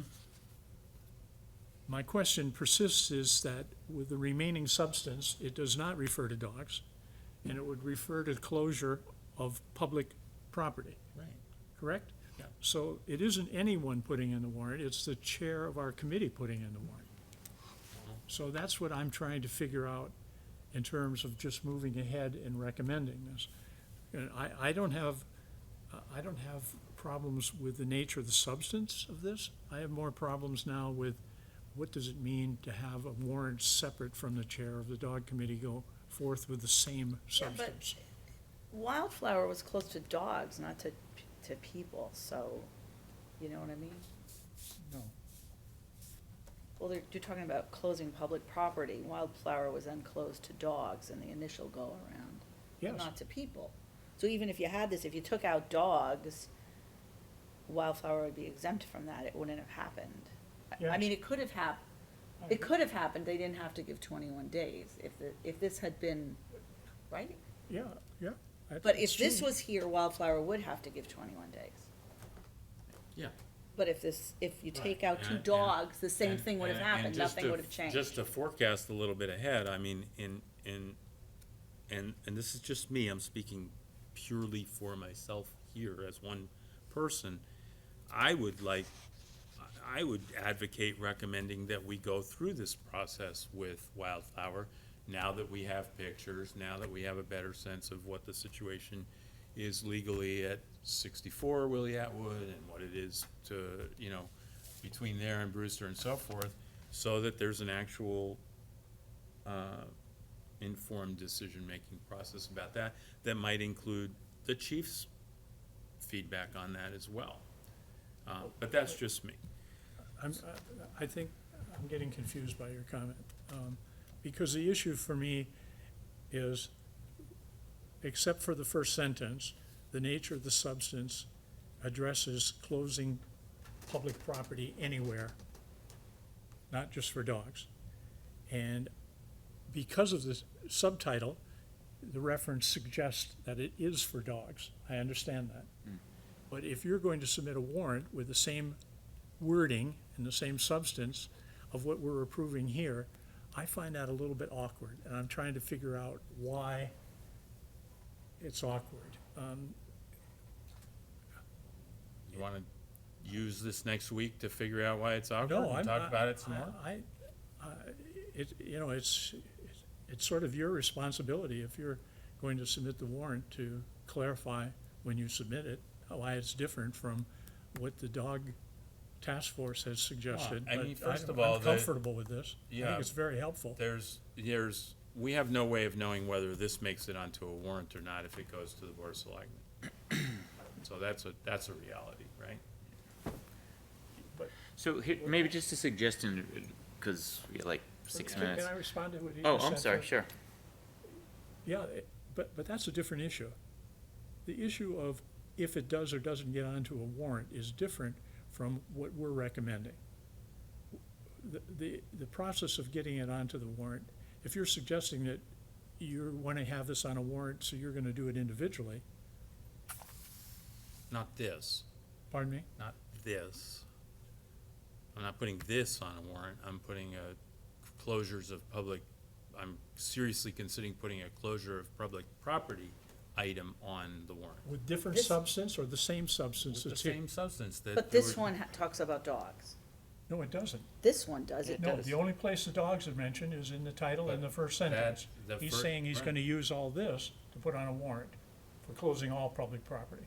I could just. But this you could- says you could put administrative it- procedure for You closing could put public this property to onto dogs. raising taxes. You could put this onto anything. You can put an administrative procedure Then here's- onto any administrative decision. Then here's my problem. Then if you can do that, why are we doing it here? Because Why don't this Because you- one's our to charge is dogs. to be is the dog committee. We're the dog committee. Do you, as a member of the dog committee, do you want us to recommend that the selectmen make this a warrant item? Yes or no? I want to, what I want is, I want you to. Suppose I hadn't mentioned Quite that. frankly, I want you to hold off on your individual warrant. I think it compromises our particular work, because it looks like a conflict of interest here, where you're trying to get two things onto a warrant by using our committee, but at the same time, you doing it individually. And I think it's better that we do it individually. I like what's here, but I'm a little bit uncomfortable about you taking the same substance Well, and submitting it as a warrant. If the decision of the committee is that it's a conflict, I'll resign from the committee. From this committee. Absolutely. Would you see it as a Because conflict? Because I don't see it as a conflict, no. I don't think this will ever see the light of day. What, well, This. I don't think this will go through the selectmen and get onto the warrant. That's my assumption. We can recommend it, I think it will die. So therefore, you know, I don't see the point. I'm being honest. May I? Okay? Yeah. I feel like the language is a little general for dogs, and I think it's obvious, reading it. I understand that it can be used more broadly. I understand the intent of it. I appreciate what you're gonna bring to town meeting. I think that can be a separate thing. I don't think it should read identical to what we're presenting, yeah, in my opinion. I think that any changes to regulations or bylaws associated with dogs shall be subject to public hearings. So that, we can't make any changes in town without having a public hearing if we're gonna change anything associated with dogs. I mean, you can put something out so people can have their say. I mean, there's language in here that says, you know, we need to make direct contact with representatives of a special interest group likely to be affected. I think that's fairly, there's too much room for interpretation. It could be arduous for whom is responsible to do that, to decide who those people are. The dog folks will come out if we put that in the newspaper, let them know that we're having a meeting talking about changing policy. I think that was something that slipped through the cracks this time, and there should have been a public hearing. And I think if you wanna iron that out and put it in bylaw so that we're covered. All right, so can we help us with that? Because obviously you've got way more, what you have that I don't have at all is local context. Yeah. Okay, so like if there's a public hearing process already, and all we have to do is refer to that I process? think you lock them into it, saying, don't change anything with dogs unless there's a public hearing. Yeah, that would, Okay, so public hearing means something specific already in the town? Absolutely, you have Mhm. to Oh, advertise in the okay. There you go. newspaper, a certain Oh, amount of okay. time before Yeah. the selectmen have the meeting. All right. There's room for public comment, the public's engaged in the process as they're making decisions at the board. I think, and I agree with what you're saying. The problem is, again, the unfortunate occurrence. it's what, I'm sorry? The unfortunate occurrence that happened with Wildflower was, it was done legally, but without real notice. You know, I mean, it was legally notified, and so then the concern is, okay, well, how do you ensure that that actually gets out there? I think that's what Carl's getting at. Yeah. And so I hear your point. I mean, if it's a public hearing, and we actually had public hearing that was communicated, then I'm in favor of that too. Just keep it simple. I don't know if you can do it without this language. I just don't know the answer to that. If we can, great. You know, Yeah, I don't wanna yeah. get in the way of what Less Carl's is doing better. separate from this. I think Yeah. that we can accomplish our goal with dogs and Yeah. require, make sure that it doesn't slip through the cracks again with a public hearing. And, whether you're gonna put on the warrant outside of what is associated with dogs, I'm not gonna get involved with that. Yeah. But I also wanna come out of this meeting with the understanding that like A or B, if we're both comfortable with those, is that something that we wanna send along to the police chief as well and say, Yeah. we'd like your input. Yeah. What do you Probably a think good of idea. what we've come up with here? Absolutely. Absolutely. So we can segregate A and B, and I could do that. Could we put that in a motion? Yeah, be okay? sure. You're moving that? Is that your He motion? can. voting. Oh, non-voting. I move that, Forgot. I move that we approve the changes proposed for 85-2 on restraint of dogs for A and B, and that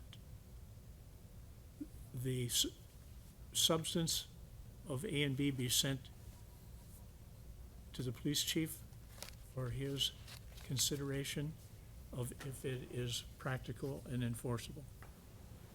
Second. All in favor? one note?